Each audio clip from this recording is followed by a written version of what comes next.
people were able to come up to our ASO Bitcoin, where the Association Bitcoin of El Salvador, that gave us the opportunity to be there to sell coffee. And when buyers in those developed markets would come and pay with Lightning, it allowed us to use the ExpressoPay tool. We generate a QR. They could pay with a Bolt card and NFC payment card. And then at that same time, the algorithm allowed us to distribute sats among the 25 small and medium-sized producers that are part of our project. We're back with another episode of Bitfinex Talks. I'm your host, Ricardo Martinez. Today, I am very, very excited to have on my friend Jorge Cruz, better known as Cherito, the founder of Cherito Cafe in El Salvador. They are a Bitcoin coffee company, most famous for the Satoshi blend. And Cherito, how are you today? Good. It's good to be here, Ricardo. Thank you for having us. Indeed. Cherito, tell the people about Cherito Cafe. Well, in general, over about 5 years ago, prior to Bitcoin becoming legal tender in El Salvador, we're producers, we're boutique, small and medium-sized specialty coffee producers here in El Salvador. So, because of the economic hardships that all producers endure, I'm confident you know the same thing in Colombia and other Latin American countries, as well as Africa and Asia. We're subject to the commodity fiat system that has kept the coffee producing countries with limited access to capital, limited access to monetization. So we've been working on a specialty and integrating vertically the value chain so we can do direct trade partnerships and relationships with micro roasters in Europe as well as in the US and Asia, but particularly Singapore and Australia. And this is how Bitcoin comes to take place, because it allows us to eliminate both financial and commercial intermediaries as we speak. So the beautiful thing about this is once it became law in El Salvador, it allowed us to project ourselves, to teach, and to also help other small-scale producers to improve quality and be able to accelerate adoption, because they see the benefits of having a monetary system that allows us to receive Bitcoin instantly and from anywhere in the world. And we deliver from El Salvador, from farm to cup to your door. So I think it's a way that El Salvador can pave the way for other countries and other farmers, not only in coffee. I mean, it can go in any other industry. So that's what we're doing. Cherito in El Salvador, chero, it means friend, and it also we used like a small vehicle produced here in El Salvador 50 years ago, and we converted it into a mobile espresso and pour over bar where we promote Bitcoin and coffee. So it allows us to be the traceability in a transparent manner, showcase the beautiful thing about coffee, conversation, and Bitcoin. And then when I was in El Salvador last year, you were showing me an app that you had been working on that basically like allows like everybody to get paid instantly in Lightning through using the app. Can you tell us a little bit about the app? Yeah, so I mean, we've been working on this for a while. I mean, conceptually, and this is how a friend, a pleb that we met that relocated to El Salvador with his family, Christian Blaze, when he relocated with his family to El Salvador. He's in the film industry, so we were talking about film producer and coffee producer, about the similarities. And I spoke to him about how I already had integrated a complex vertical specialty coffee industry, where I was already exporting and engaging in business directly with our customers, as well as our micro roaster friends in Europe as well as in the US. But what kept us from growing and scaling this project is the fact that there's no other technology, there's no other way where we can receive payment, for example, via Visa, Amex, or even wire transfers. Don't allow us to do that. With Bitcoin and in an open source platform, we're able to use LM bits in order to split payments instantly at the retail point of sale. So we created a proof of concept called ExpressoPay.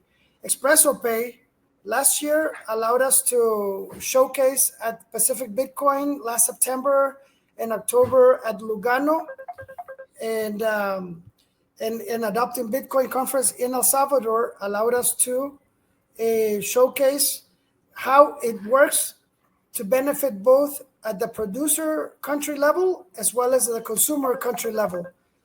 Having said that, people were able to come up to our ASO Bitcoin, where the Association Bitcoin of El Salvador, that gave us the opportunity to be there to sell coffee.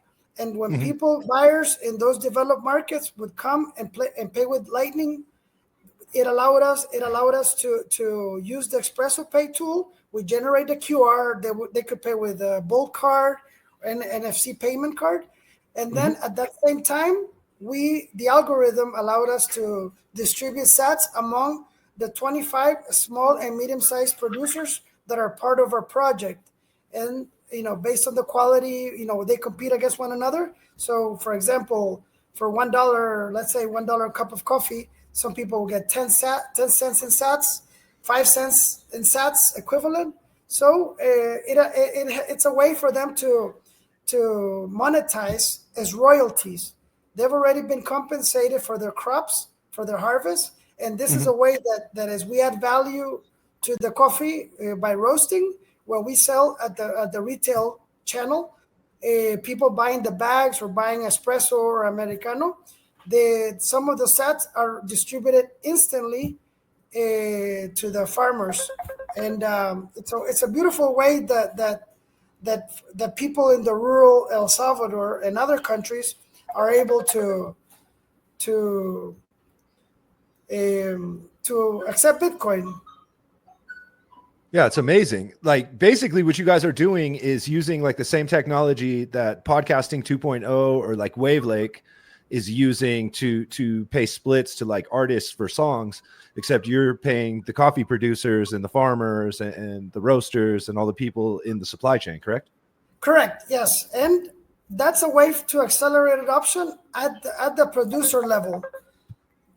And if you're a retail channel, like for example, a corporation like IKEA, for example, or a bar in the US or Europe, and or a coffee shop, and you're selling, the manager can have ExpressoPay point of sale, and it allows them to tell the waiters or the baristas or the bartenders, hey, download a Strike or any other Cash App, or Wallet of Satoshi or Blink, and the baristas in those countries or the people, the workers will be able to monetize instantly. What happens is throughout a busy morning or a busy evening, just like when we were in Nashville, I wanted to tip a bartender who made a beautiful whiskey, and I wanted to tip him in sats, but they're not familiar. So once you get people to get their first sats, it's a miracle, because you see their expression. Everybody's happy the moment they receive sats as tips or royalties at the producer country. Yeah, that's super cool. So what's the response been from like these farmers? I imagine they're not like really Bitcoiners. They're probably not the most technical people. Like once they start getting these royalties from producing the coffee, like do they come back to you and go like, wow, man, this is amazing? Like what's the reaction been like? So as expected, as you mentioned, in our countries, the way of thinking is, if you're a producer or a farmer, you're pretty much just focused on living the day to day. Hmm. Inflation, every economic hardships are always at every day. So what this makes is that they've already been compensated for their harvest. In El Salvador, let's say somebody gets paid a daily wage of $15. If they're receiving royalties or tips, and let's say the retail channel, they through sats or tips, they made an extra $6 for that day. Hmm. Just Bitcoin is working for them. And then if Bitcoin accelerates, like right now, it's a bull market. Let's say they one day they made an extra $3, $4, $5, $6, and then the price goes up. I mean, they made 100% extra income for that day, Hmm. which makes a whole difference. The mindset shifts towards Don Jorge, Don Cherito. Hey, now we want to learn more about what you were talking to us. One day you were talking about Bitcoin and wallets. I wanted to know more about custodial versus non-custodial. Then they begin to ask the right questions, because at the beginning they're not really paying attention because they don't have a single cent. But the Yeah. moment they begin to collect and monetize, they're like, okay, I want to know now. So the same thing happens with one of my German roasters who downloaded Strike Wallet, and now he's like, okay, I don't want euros, I want I want BTC. So because he was supporting us with the quality control, so I think it's fantastic because it's everybody starts education is important part. Education and the proof of work are aligned, must be aligned. So this Yeah. is where I propose to organizations like My First Bitcoin here in El Salvador that their proof of work is pretty much missionary work, education. So if it was up to me, I would like to include them as receive payments, sats, so Yeah. that they can, for every bag that is sold, it's like a circular economy because the consumer, if they're in the U.S., instead of going to Whole Foods or Starbucks and buy generic inferior fiat shit coffee, they can buy Bitcoin coffee and get delivered within 3 to 5 business days. Pay Lightning. Some of those sats get distributed as royalty to the farmers. Some of the sats can also be included in the app Hmm. in the point of sale system to My First Bitcoin. So then My First Bitcoin can begin to finance their education program to the coffee communities, and so forth. I mean, it's a circular economy model. I think Yeah. granular. I think that's awesome. I think that's what we need to see more of in Bitcoin. So I kind of want to change gears here, I guess. Like when El Salvador adopted the Bitcoin law, like and Bukele started accumulating Bitcoin, like that was pretty much like the top or like the end of the last bull market cycle. And then like El Salvador was underwater on their investment for a while. We had the press just like taking shots at Bukele and calling him foolish for buying Bitcoin and this kind of thing. But now that the market cycle has come back around to a bull market, he's looking like a genius. Like he bought Bitcoin at like, I think his dollar cost average price is like 30 or 40,000, right? And now it's at 92,000 this morning. Like, has that impacted like the El Salvadorian people and like their acceptance of like Bitcoin as a legal tender now? Like, I know a lot of like El Salvadorians were skeptical when the Bitcoin law first came out, but now that they've seen like how it's turned out, like are they like more open-minded and receptive to Bitcoin as an idea?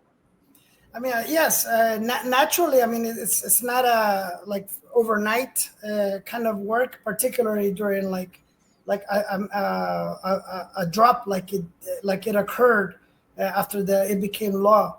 Mhm. Nonetheless, I do see more and more purchases. I see it because I am in the street. I'm also a producer, and Mhm. more people who at one moment I were advised to buy and just hold instead of just going through. For example, here instead of 401k programs, you have the IFP. which is the pension funds. I tell them, okay, you can have another part of your savings. Instead of that, you can, even if it's the Chivo wallet, you know. So at Cherito, we see that because you always, with coffee, you always have conversations with people. People come ask us every day about Bitcoin, and we tell them as much as we can. We recommend for them to get, onto Twitter, X platforms, recommend some podcasts, including yours, so that they can also be learning. And so we get those people. The other day we were in a morning radio show talking about Bitcoin and coffee, and it was nice to see. This was about 10 days ago.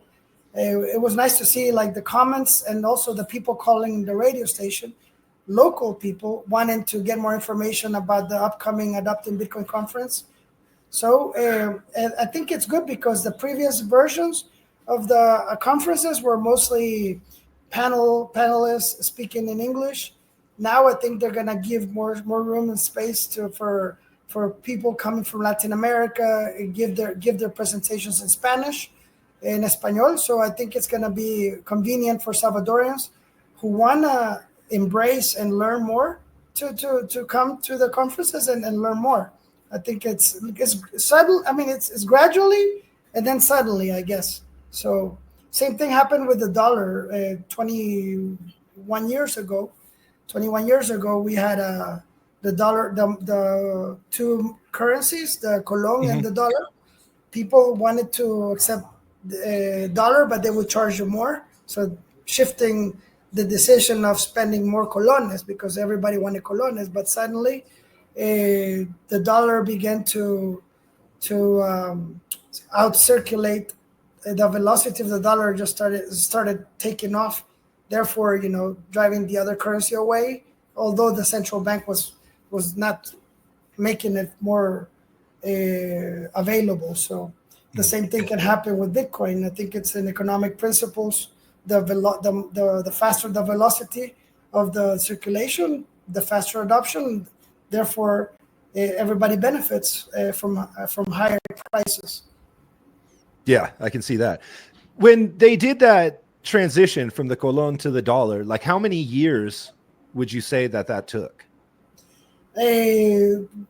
About 3 to 5 years.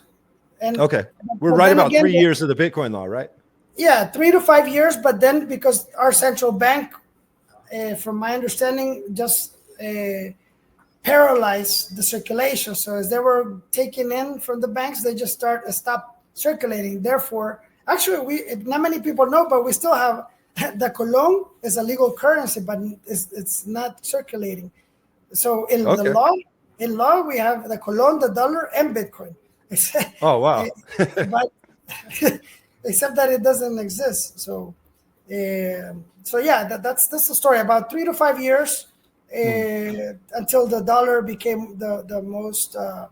And then the prices just exponentially went high because we don't control that. So with Cherito Cafe, I know you guys are super famous for the Satoshi blend. What was the name of the Satoshi drink that you made that I tried when I was in El Salvador? So yeah, I mean, we started with the Satoshi series of coffees because, as I tell people, we're not competitive at mining, but we sure are competitive at producing some of the finest coffee. So in some of our videos, we try to showcase kind of like our sats. So I always thought that the function of the time plus energy plus the proof of work are come to one of those beans that are finally roasted over here at origin. And that costs money, and that's how we can monetize for sats. So we call it the Satoshi as our proof of work. And the other drink it's a cascara based, a cascara based drinks, which is a antioxidant, no caffeine, and it's we call it Satoshi Libre. Because if Fidel Castro can celebrate communism with Cuba Libre, in El Salvador we celebrate Bitcoin financial freedom with Satoshi Libre, which is the cascara, honey, and some Salvadorian rum. So there you go. Yeah. And then what are you, how many different like varieties of coffee do you have on offer? Because when I saw you in Lugano this year, you had several different like varieties. So yeah, we always keep the best lots, the best micro lots and nano lots for the Satoshi series. We have the Satoshi Specialty Blend, which is a red bourbon and a Sampacho varietal in a black honey process. We have the Genesis block that we launched kind of around 2022, which was a Cup of Excellence award-winning Pacamara Natural. And as I mentioned, we work with 25, we're boutique small and medium-sized producers. But our philosophy, it's around four philosophies. One is to produce exceptional coffees, including award-winning coffees. And it's not because I say so, it's because it goes through judges. They're like, they do the consensus. The judges, international judges come and they select the best coffees, and of which our BioCrop project is part of. We always have about 2 to 4 finalists. And we're always proud to announce that we keep our reserve lot. And those high-end coffees go for up to $70 a pound for the top roaster buyers in the world. And I'm happy to share that with our Bitcoin friends because they deserve the best. So the other one is Adopting Bitcoin, Satoshi Adopting Bitcoin, which is a Pacamara semi-washed. And now in April, we launched it's an orange bourbon, and now we're doing the orange Pacamara limited edition. It's the halving, which now we're beginning to see the effect a little bit late, a couple of months later. But yeah, we're gonna have it we're roasting right now the halving edition, only 300 pounds. Amazing. No more. So until next year and until the next harvest, we're gonna produce more. And it's actually an orange. It's an orange bean. Coffee bean. Yeah. It doesn't turn red. This one is orange. So it's literally a Bitcoin coffee. Wow. That's super cool. So which one of those blends is like your personal favorite? Like this morning, which one did you drink? Okay, for the morning, I enjoy the Adopting Bitcoin. It's a Pacamara semi-wash. It's a clean, balanced cup. It's more floral, tropical fruit notes. It's intensity with the acidity if you enjoy citric notes. Then I like to have espresso for my Satoshi blend, which is the Sampacho and red bourbon. Okay. And then after lunch, I'm gonna have a Pacamara Natural. It's more complex, sweet. It's very elegant coffee, lingering aftertaste. And I have that in a pour over, like a V60 or a Chemex. So we like to share some of those videos with people to get them into learning the how Bitcoin is important because of the traceability in a transparent manner. We try to showcase from seed to cup our process, how in El Salvador we enjoy and we take care of the farm and we don't contaminate. We do agroecology, organic, and also we like to diversify. We also have honey, we have cacao, and we accept Bitcoin, of course. So those are the 4 principles of our project. Are those other products like the honey and the cacao like integrated into the ExpressoPay app? So like the producers are also receiving Satoshis? Yeah, I mean, right now we're just only starting with because in a much larger scale, coffee is the main bread and butter. But the idea is that, I mean, any other industry can benefit from the app, from the solution, because if you're in the textile or whether you're a craft paint or even the film industry, anybody that's using this tool can make instant split payments. Even a corporation that wants to have their investors at the end of the quarter, they can get their dividends split instantly. So it's gonna be something. I mean, we're so early into this, but coffee after water is the most consumed product. So I firmly believe that it's a way for El Salvador to showcase how Bitcoin is is proving itself here. So with the app, like I know you're primarily using it for coffee, but with the Bitcoin Beach wallet, we saw like other circular economy projects like kind of fork the wallet and make their own version of it. I think Bitcoin Jungle and Bitcoin Lake in Costa Rica and Guatemala were two examples of that. I think even Bitcoin Nicasia in Africa like forked the Bitcoin Beach wallet for Bitcoin Nicasia. Has anyone like expressed interest in forking your ExpressoPay app and using it like for their own purposes? Okay, yeah, I mean, this is where this is why it was important for us to showcase the ExpressoPay tool, hoping to if it resonates on a lot of technical people. We received I think somebody tweeted that, and I think Ben Ark 3 years ago at La BitConf here gave a workshop on LM Bits. This is kind of like where everything started making sense. We wanted to do something open source in benefit of the community, because as I mentioned, this is bigger than all of us. So I think for us, the most important, like the mission is our mission statement is Bitcoin, pretty much. It's the white paper. So anybody who shares the same vision, we would love to try to explore opportunities, because first and foremost, I am a coffee producer. I am at the farm, and this is where I wanna develop and prosper. But at the same time, now we're in this technology solution tool that can integrate the whole value chain, and for that you need resources, financial resources, in order to hire. It's not the same hiring a roaster or hiring a agronomist. Then like Bitfinex has computer scientists, you have programmers, you have developers. I think we would need to hire a professional team of those to scale this ExpressoPay and take it to the next level, to a beta.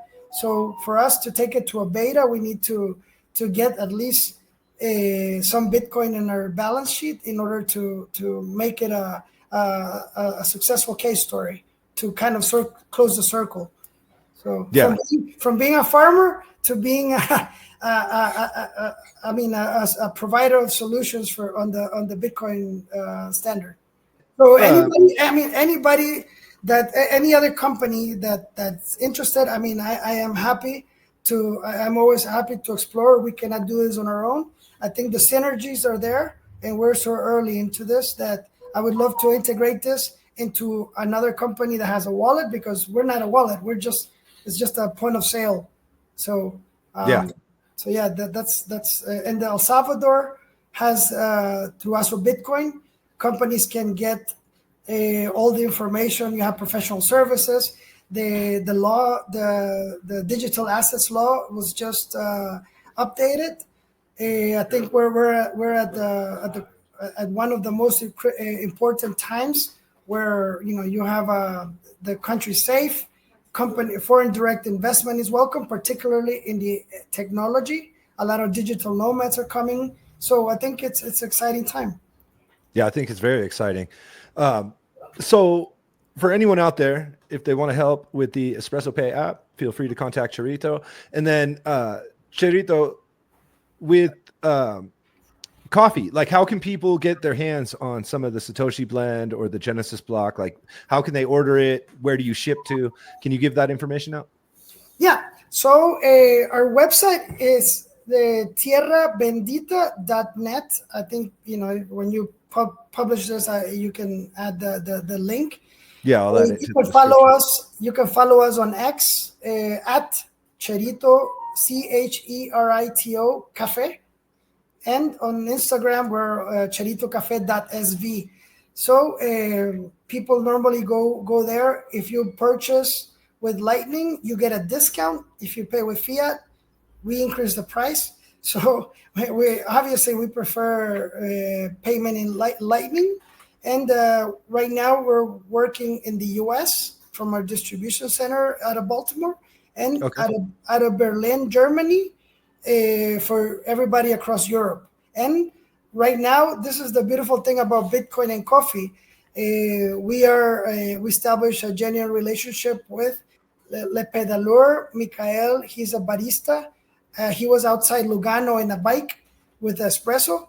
And, Okay. and so I think everything that was fresh roasted, he's selling for Switzerland. So all our friends that invited us to Zurich, I think last Monday we were in Zurich. We had a Bitcoin meetup with many plebs, and everybody came. They purchased coffee. So once they run out in Switzerland, they can order also through us, and I can recommend to purchase directly from our friend Mikael. So yeah, so Europe and Switzerland are covered, in the U.S. Hopefully soon, we're able to partner with others, and for Asia Pacific, we're in discussions now with our importers so they can roast out of there to distribute to all the community, so you can get some of a fresh coffee. And again, as I mentioned, the traceability and in a transparent manner is there because the QRs are in the bag, which means all the timestamps of the purchase, all the activities where you're incurring costs are included there, so you can see if it's really genuine. It's not a I am not a celebrity coffee. It's genuine coffee. It's proof of work. It's not some celebrity selling generic fiat coffee, proof of stake, which we call because they sell coffee on somebody else's risks. I want to say, like, great job at Lugano. I saw you guys had a couple different booths set up throughout the conference center, and they all seem to be very, very full. So it seems like people really, really enjoyed your coffee. Yeah, we're thankful to our organizers because of I mean, it was a fantastic opportunity for somebody like myself from El Salvador to go to Europe. We went to Germany first. One of our, as I mentioned, is a teamwork because this is where the whole value chain integrates, which means that I produce and I export. The coffee arrives in Germany. One of our roaster partners did us the favor of, we had a cupping session. We identified the exact optimal level roast profile for these coffees. They were roasted in Berlin, and we drove down to Lugano with skillful 5 baristas, one from El Salvador that traveled with me, Leo, and 4 other German baristas who were happy to learn about Bitcoin. And I think they were orange pill there because they were there because of the coffee. Yeah. When they saw the everybody coming, I think they now have their wallets, and I'm confident that they're gonna be accepting Bitcoin from now on. Back in Berlin and at their coffee shops, I'm confident that they're gonna welcome other Bitcoin plebs to come and consume. So yeah, I'm thankful to the organizers of Lugano Plan B. I hope that everybody was happy to get service from the farmer. And yes, I'm excited for that. Yeah, me too. Are you planning on being at the Plan B event in El Salvador, which will take place at the end of January? Yeah, I hope so. I mean, I want to reach out to the Plan B organizers, the team. I hope they give us 2 thumbs up, and we're able to welcome everybody that comes to our latitudes, and we'll not only give them coffee, but give them some Satoshi Libres on the beach. Nice. Well, Cherito, we're running out of time. Thank you so much for coming on the podcast. I know I interviewed you for the live stream at Adopting Bitcoin last year, but this is our first official podcast interview. So I'm super happy that you decided to say yes and come on the show and tell us all about your coffee operation. Thank you, my friend, and our regards to the audience. I think it's a great chance. I mean, I welcome everybody to come to El Salvador, and yeah,